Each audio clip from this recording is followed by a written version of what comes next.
নমস্কার, পরিবর্তন news channel আপনার স্বাগত আছে। চ্যানেলকে সাবস্ক্রাইব ও লাইক কমেন্টে শেয়ার করুন। আজকে পে আপডেট কৃষি বিল প্রত্যাহারের দাবিতে গণবিক্ষোভ আহ্বান। পশ্চিমবঙ্গ রাজ্যে জমিয়তে উলামা লিগল সেল সভাপতি জনাব মাওলানা সিদ্দিকুল্লাহ চৌধুরী বক্তব্য রাখলেন।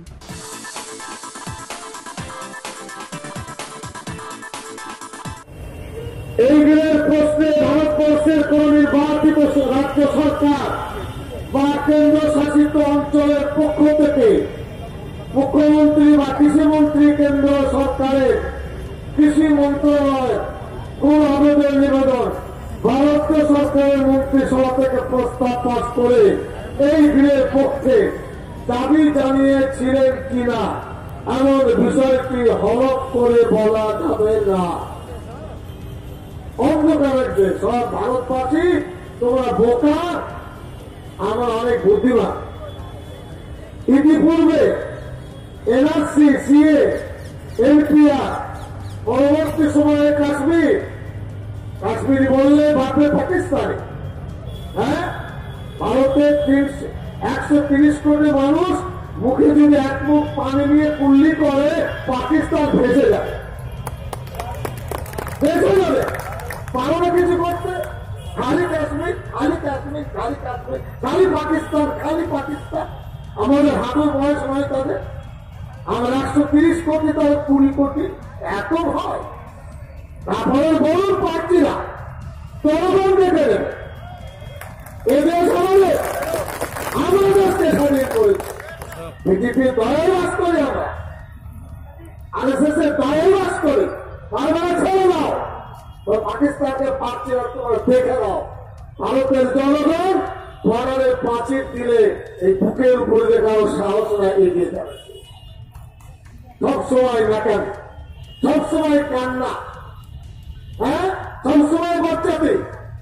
চীনের সঙ্গে কথা হবে, আমেরিকার সঙ্গে কথা হবে, দুবাইয়ের সঙ্গে কথা হবে।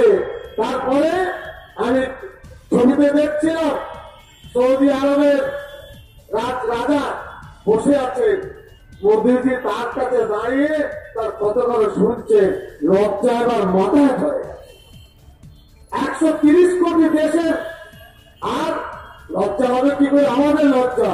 কিন্তু তিনি 4 ফুট লম্বা একটা সোনার অলঙ্কার পেয়েছে, তাকে পরিয়ে দেওয়া।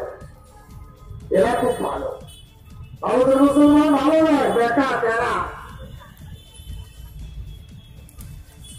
কোন বিষয়ে ভারতবর্ষের নীতিগত গণতান্ত্রিক প্রক্রিয়া আছে, সেটা কেন্দ্রের মোদী সরকার করেননি। সব কিছুর দাজুয়ারি করে ভারতবর্ষে 130 কোটি মানুষের উপর চাপিয়ে দিয়েছে। আপামর ভারতবাসী যার ভোগান্তি ভুগছে। 37% ভোট পেয়ে বিজেপি দিল্লির মসনদে আসীন হয়েছে, অথচ 63% ভোটার বিজেপি বিরোধী। ওরা কেবল 37, 63 একদিকে আর 37 একদিকে। এরপরে বলতে আমাদের গায়ের তাকত খুব বেশি। দিল্লির বিজেপি নেতারা সাংবিধানিক অধিকার এর ধার ধারেন না, গণতন্ত্রের প্রতি দায়বদ্ধ নয়। আমরা রাজপথে দাঁড়িয়ে বলছি, বিজেপি দলে গণতন্ত্র নেই, স্বৈরাচারী, ফ্যাসিস্ট, জালিম, অত্যাচারিতা। এইরকম অত্যাচার ভারতবর্ষ করে দিন দেখে।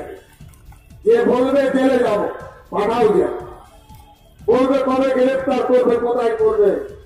আমি এটাও বলে যাচ্ছি, আমি বাজে কথা আওয়াই না।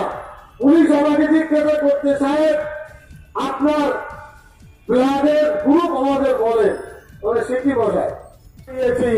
গুজরাটের মানুষ ভালো থাকবে কি বন্ধ থাকবে, তারপরে দেশের বাকিটা পরে বোঝা যাবে। গভর্নমেন্ট অফ গুজরাট ভেঙে দাও। কেন? মোদীজি গুজরাটে, স্বরাষ্ট্রমন্ত্রী গুজরাটে, এরপর রিজার্ভ ব্যাংকের গভর্নর ছিলেন গুজরাটে, আর ব্যাংকের টাকা চুরি করে পালিয়েছে যারা, তারাও গুজরাটে। অতএব গুজরাটটা আগে বিক্রি করো, ভালো দাম পাবে, তারপরে বাংলা হাট থেকে গেলে সেটা পরে দেখবো। আমরা অত্যন্ত কঠিন ভাবে বলছি, বাংলায় ইট মারলে পাটকেল খেতে হবে,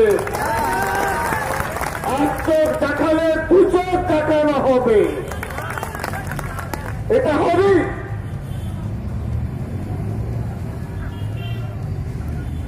আমাদের বিক্রি করে দিচ্ছ, দেশপ্রেমের কথা বলছ, লজ্জা হয় না তোমাদের?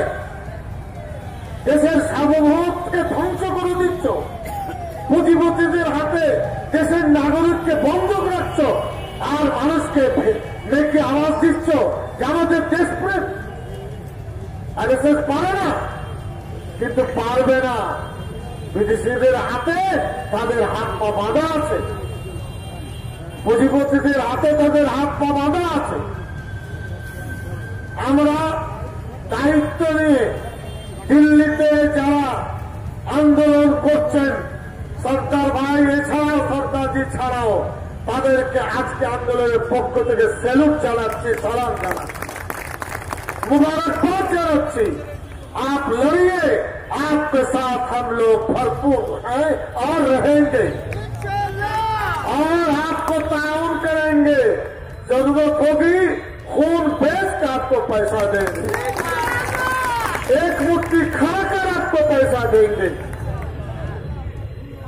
লন্ডনের 20-25 জন এমপি প্রধানমন্ত্রীকে আটকে রেখেছে, 26শে জানুয়ারি ভারতে যাওয়া যাবে না। জান না লড়াই কোন কত শক্ত দেখি, পারবেন না।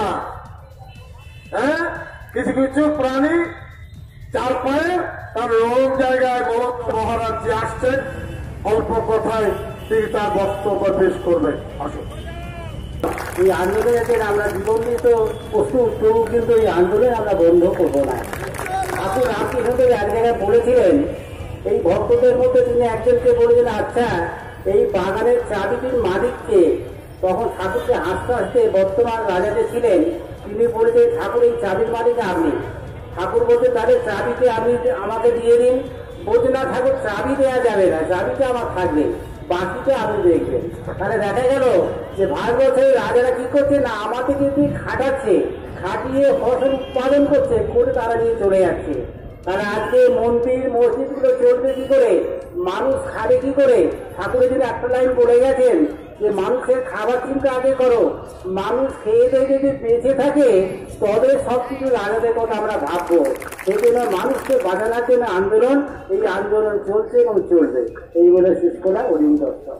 সেই সিদ্দিকুল্লাহ সাহেবকে আমাদের যুগ যুগ ধরে এগিয়ে নিয়ে যাওয়ার জন্য যে পরিকল্পনা নিয়েছেন, তার জন্য তাকে অসংখ্য ধন্যবাদ জানিয়ে আমি আমার বক্তব্য শেষ করছি।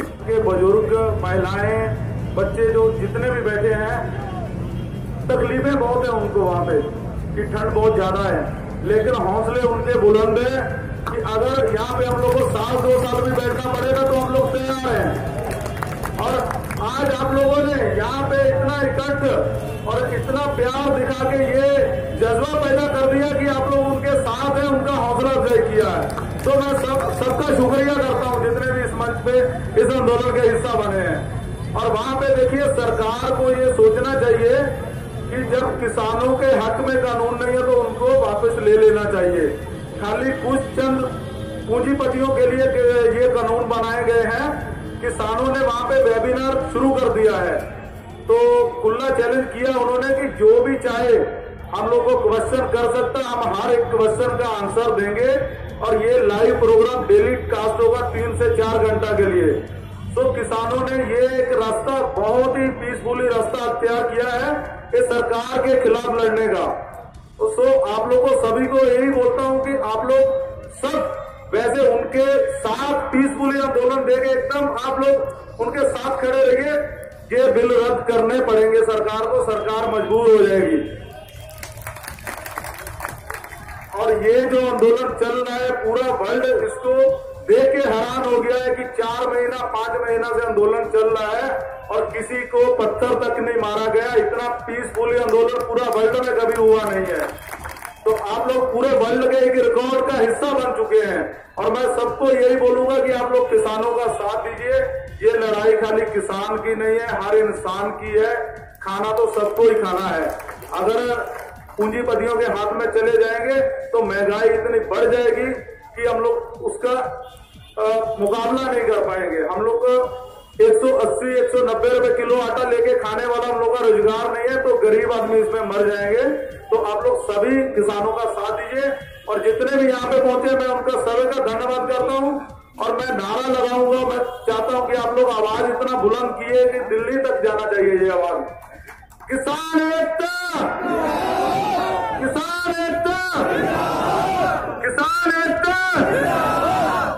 आप लोगों ने सभी ने आज ये प्यार देके, जैसे कि बीजेपी सरकार और नेशनल चैनल कहते हैं ये हिंदू है, ये मुस्लिम की लड़ाई है, ये सिख की लड़ाई है, तो आप लोगों ने ये प्यार और एकजुटता दिखा के बहुत बड़ा तमाचा मारा है ये नेशनल चैनल गोदी मीडिया के मुंह पे।